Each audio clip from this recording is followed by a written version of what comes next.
ஆகாஷ்வாணி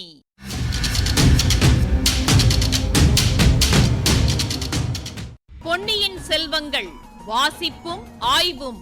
வாசிப்பவர் ராமசுவாமி சுதர்சன் அவர்கள். மகாராஜாதிராஜ ராஜகம்பீர ராஜமார்த்தாண்ட ராஜகுலோத்துங்க ராஜகுலதிலக ஈரேழு 14 லோகத்தின் அதிபதி பாரா.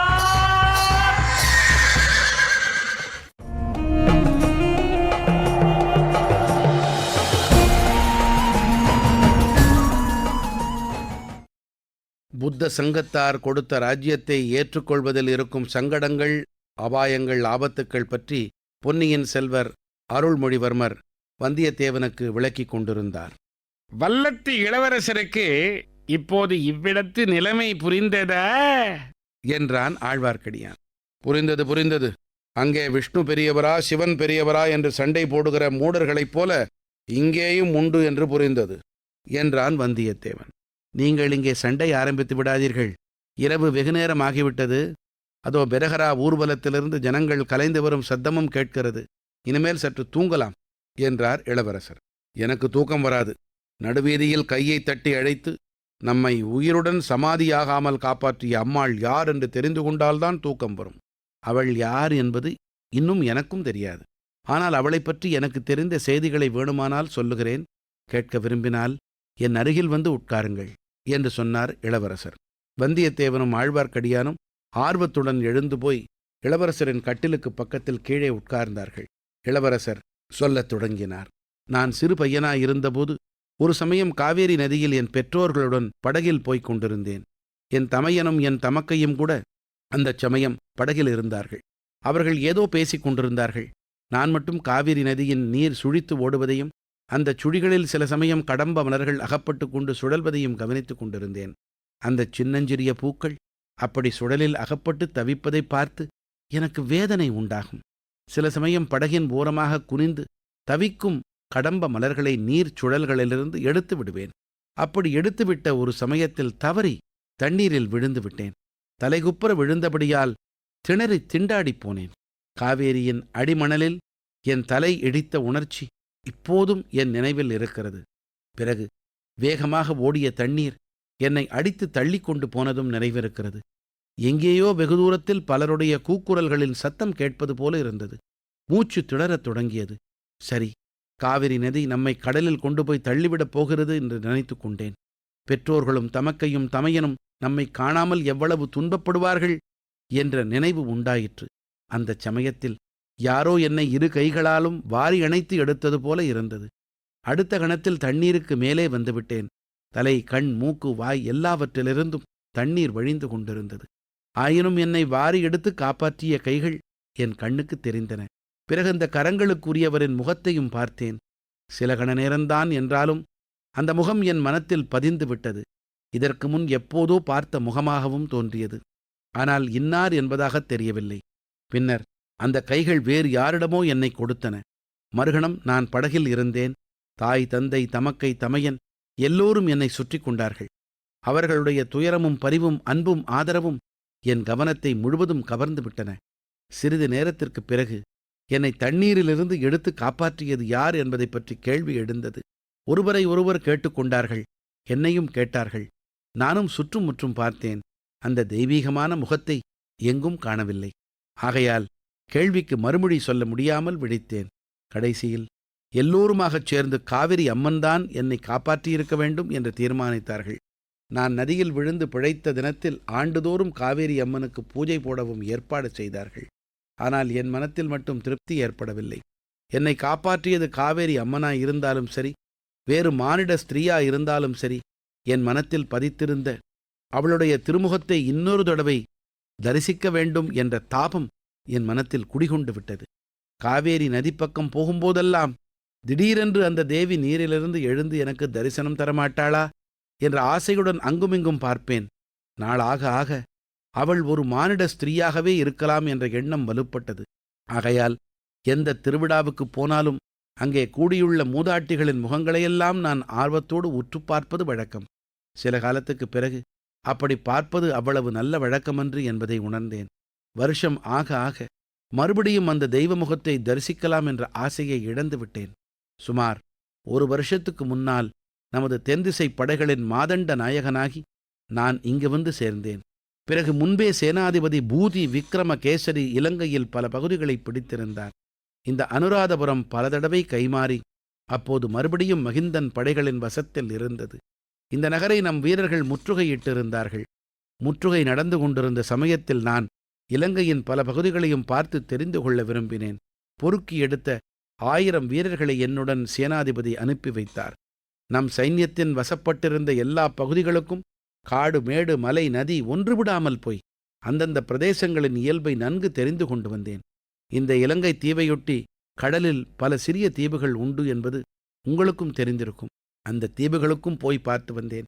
இப்படி சுற்றி வருகையில் ஒரு சமயம் இந்த நகரத்துக்கு வடக்கே சிலகாத தூரத்தில் காட்டின் மத்தியில் தாவடி போட்டுக்கொண்டு தங்கியிருந்தோம்.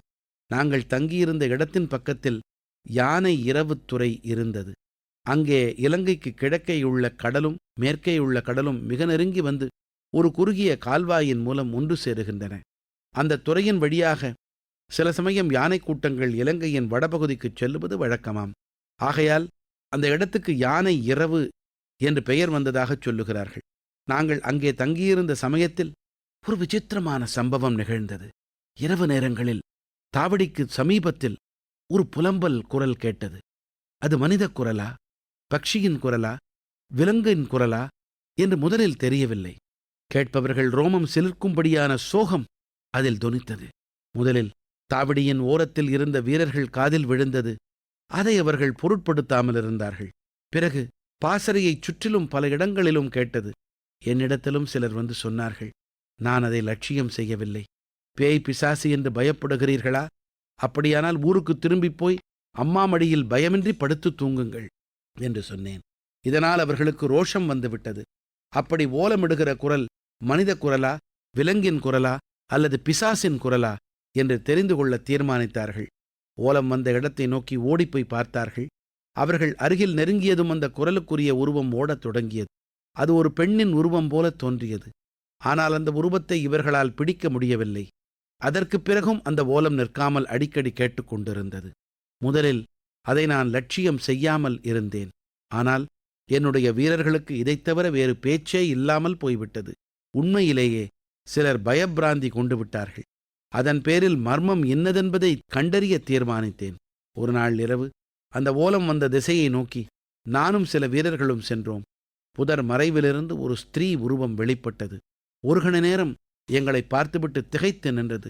மறுபடியும் ஓடத் தொடங்கியது. எல்லோருமாகத் துரத்திச் சென்றால் அந்த உருவத்தை பிடிக்க முடியாது என்று என் மனத்திற்குள் ஒரு குரல் கூறியது. எனவே மற்றவர்களை நில்லுங்கள் என்று சொல்லி நிறுத்திவிட்டு நான் மட்டும் தொடர்ந்து ஓடினேன். ஒரு தடவை அந்த உருவம் திரும்பி பார்த்தது. தனியாளாக நான் வருவதை பார்த்து என்னை வரவேற்கும் பாவனையில் காத்து கொண்டிருந்தது.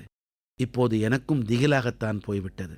ஒரு வினாடி நேரம் தயங்கி நின்றேன். மறுபடி நெஞ்சை உறுதிப்படுத்திக் கொண்டு முன்னால் சென்று அந்த பெண் உருவத்தை நெருங்கினேன். நிலா வெளிச்சம் அவள் முகத்தில் நன்றாக விழுந்தது. தெய்வீகமான அந்த முகத்திலே புன்னகை அரும்பியிருந்தது. அந்த கணத்தில் எனக்கு நினைவு வந்துவிட்டது. காவேரி அம்மன் இவள்தான். என்னை வெள்ளம் அடித்து போகாமல் எடுத்து காப்பாற்றிய தெய்வமங்கை இவள்தான். சற்று நேரம் பிரமை பிடித்தவன் போல அவள் முகத்தை பார்த்து கொண்டிருந்தேன். பிறகு, தாயே, நீ யார்? இங்கே எப்போது வந்தாய்? எதற்காக வந்தாய்? உன்னை எத்தனையோ காலமாக நான் தேடிக்கொண்டிருந்தேனே. என்னை பார்க்க விரும்பினால் நேரே என்னிடம் வருவதற்கென்ன? இந்த தாவடியைச் சுற்றி ஏன் வட்டமிடுகிறாய்? ஏன் புலம்புகிறாய் என்று அலறினேன். அந்த மாதரசி மறுமொழி சொல்லவில்லை. மீண்டும் மீண்டும் நான் கேட்டும் பயனில்லை. சிறிது நேரத்துக்கெல்லாம் அவளுடைய கண்களில் கண்ணீர் பெருகத் தொடங்கியது. அந்த கண்ணீர் என் நெஞ்சை பிளந்தது. அவள் ஏதோ சொல்ல முயன்றாள் என்று தோன்றியது. ஆனால் வார்த்தை ஒன்றும் வெளிவரவில்லை. ஒரு தெரியாத சப்தம் ஏதோ அவள் தொண்டையிலிருந்து வந்தது. அப்போது சட்டென்று எனக்கு தெரிந்துவிட்டது, அவள் பேசும் சக்தியில்லாதவள் என்று. அப்போது நான் அடைந்த வேதனையைப் போல என்றும் அடைந்ததில்லை. என்னது செய்வதென்று தெரியாமல் நான் செயலற்று நின்றேன். அந்த ஸ்திரீ சட்டென்று என்னை கட்டித் தழுவி உச்சி மோந்தாள். அவள் கண்ணீர் துளிகள் என் தலையில் விழுந்தன. உடனே அடுத்த கணத்திலேயே என்னை விட்டுவிட்டு ஓடினாள். திரும்பி பார்க்கவும் இல்லை. நானும் அவளை தொடர்ந்து செல்ல முயலவில்லை. பாசறைக்குச் சென்றதும் என்னை ஆவலோடு சூழ்ந்து கொண்ட வீரர்களிடம், அவள் பேயுமல்ல, பிசாசுமல்ல, சாதாரண ஸ்திரீதான். வாழ்க்கையில் ஏதோ பெருந்துயரத்தினால் சித்தப்பிரமை கொண்டிருக்கிறாள். மறுபடியும் அவள் வந்தால் அவளை தொடர்ந்து போய் தொந்தரவு செய்யாதீர்கள் என்று கண்டிப்பாக கட்டளையிட்டேன். இப்பகுதியின் ஆய்வினை வழங்குகிறார் ஐங்கரன் அவர்கள்.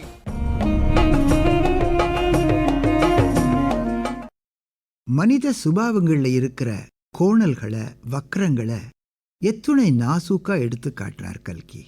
நல்ல வாய்ப்பை இப்படி நழுவ விட்டுட்டாரேங்கிற ஏமாற்றம் வந்தியத்தேவனை சள்ளப்படுத்திக்கிட்டு வந்ததை கேட்டோம்.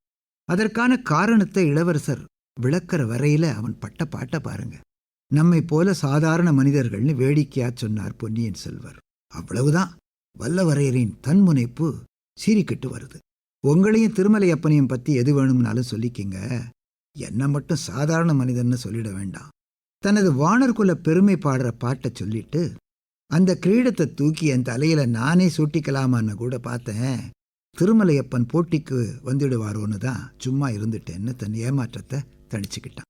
தனக்கே உரிய நகைச்சுவை நயத்தோட இப்போ இளவரசர் குறிப்பிட்ட சத்தியம் தர்மம் பத்தி சொல்லி அவரையே வியப்புல ஆழ்த்திடுறான்.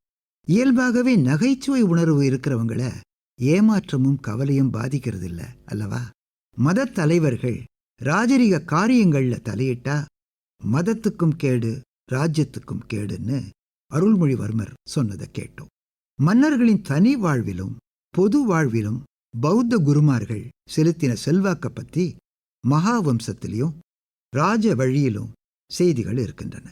அதே போல அரச குலத்தைச் சார்ந்த சிலர் குறுகிய நோக்கங்களுக்காக விகாரைகளை பயன்படுத்தி இருக்காங்க. கல்யாணதீசன்னு ஒரு மன்னன், அவன் தம்பி ஒருத்தன் விகாரை பிரதம குருவின் கையெழுத்துல ரகசிய கடிதம் எழுதி பிக்ஷுவைப் போலவே வேஷம் போட்ட ஓர் ஒற்றன் மூலமா அனுப்பியிருக்கான். இதன் விளைவு ஒரு பெரிய பிரளயமே ஏற்பட்டுடுச்சு. கரிகார் பெருவளத்தான் கல்லணை கட்டி புகழ் பெற்றது போல மின்னேரியாங்கிற நீர்த்தேக்கம் அமைச்சு விவசாயம் செழிக்கச் செய்தவர் மகாசேனர். புலன்னறுவைக்கு வடமேற்கே 17 கிலோமீட்டர் தொலைவில் இருக்குது மின்னேரியா நீர்த்தேக்கம். 3 உயிர்களை காப்பாத்தின அந்த ஈழத்து நந்தினி யார்? தமக்கு தெரிஞ்ச செய்திகளை பொன்னியின் செல்வர் சொல்லிக்கிட்டு வரார். அவர் நீர்ல மூழ்கி மீட்கப்பட்ட சம்பவத்தை ஏற்கனவே குந்தவை வானதிக்கும் சுந்தர சோழர் குந்தவைக்கும் அவரவர் கோணத்துல நினைவு கூர்ந்ததை கேட்டிருக்கோம். பொன்னியின் செல்வர் அந்த காவேரி அம்மனை சந்திச்ச பிறகு என்னென்ன நடந்தது தொடர்ந்து கேட்போம்.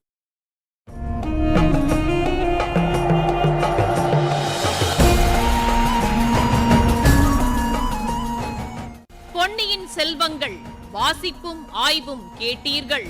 வாசித்தவர் ராமசுவாமி சுதர்சன் அவர்கள். ஆய்வினை வழங்கியவர் ஐங்கரன் அவர்கள். படைப்பு சென்னை வானொலி நிலையம்.